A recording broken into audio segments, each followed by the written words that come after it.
When I first planned this game, I thought that it would just be another kind of fun game to play, but it has led to numerous rounds of excitement and heartbreak. You just need 2 folding tables and 20 red solo cups.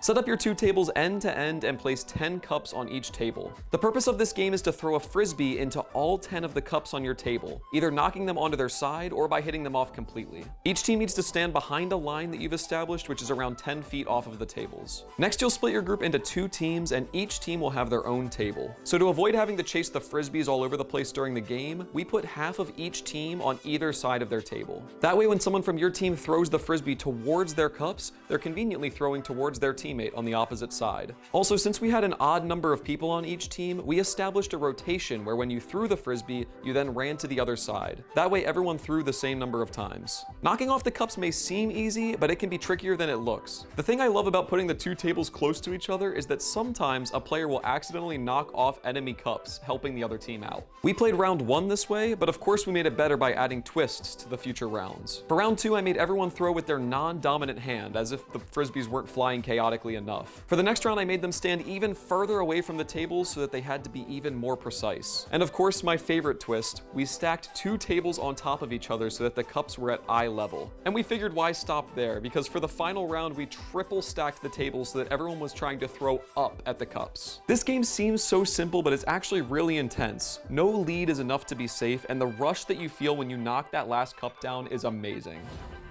Thank you all so much for watching, and if you enjoyed, check out the description.